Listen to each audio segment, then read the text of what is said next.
पाठवतो आणि टंचाई दूर करण्याचा आपण प्रयत्न करतो। तर भाषा सल्लागार समितीचे अध्यक्ष यांनी हिंदी भाषेच्या संदर्भात आपल्याला एक पत्र दिलंय।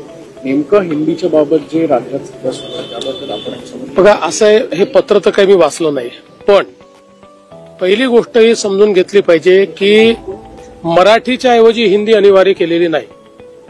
मराठी अनिवार्यच आहे, पण नवीन शैक्षणिक धोरणामध्ये 3 भाषा शिकण्याकरता त्या ठिकाणी संधी दिलेली आहे। 3 भाषा शिकणं अनिवार्य आहे आणि या 3 भाषांपैकी 2 भाषा या भारतीयच असल्या पाहिजेत, अशा प्रकारचा नियम आहे।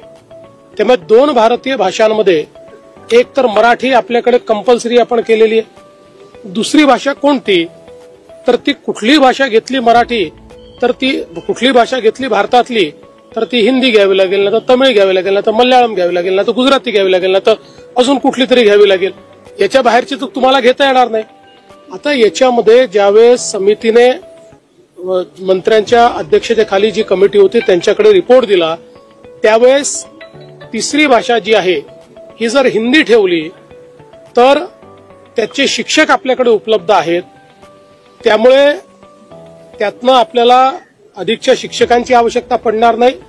इतर भाषा ठेवल्या, समजा मल्याळम ठेवली, कन्नड ठेवली, गुजराती ठेवली, तर त्याचे शिक्षक उपलब्ध नाहीत आणि म्हणून कुठेही अतिक्रमण नाही। तर ही त्यांची शिफारस आहे। आमचं तर मत आहे आणि या संदर्भात आम्ही निर्णय देखील घेणार आहोत की कोणाला हिंदीच्या व्यतिरिक्त तिसरी भाषा जर शिकायची असेल तर ती शिकायची मुभा आम्ही पूर्णपणे देऊ, कारण तशी मुभा ही नवीन शैक्षणिक धोरणाने दिलेलीच आहे। मात्र किमान 20 स्टुडंट जर असले तर त्याला वेगळा शिक्षक देता येईल। 20च्या खाली स्टुडंट्स असले, विद्यार्थी असले, तर मात्र ऑनलाईन किंवा कुठल्या तरी वेगळ्या पद्धतीनं ती आपल्याला शिकवावी लागेल।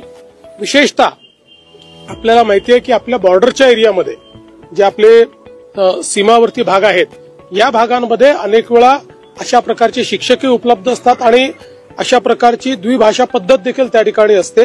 अशा ठिकाणी वेगळा निर्णय घेता येईल, पण कुठेतरी हिंदी लादण्याचा प्रयत्न होतोय हे म्हणणं चुकीचं आहे आणि महाराष्ट्रामध्ये मराठीचीच सक्ती असणार आहे, इतर कुठलीही सक्ती नाही। मला एका गोष्टीचं सातत्याने आश्चर्य वाटतं की हिंदी सारख्या भारतीय भाषेला आपण विरोध करतो आणि इंग्रजीचे मात्र गोडवे गातो, इंग्रजी खांद्यावर घेऊन मिरवतो।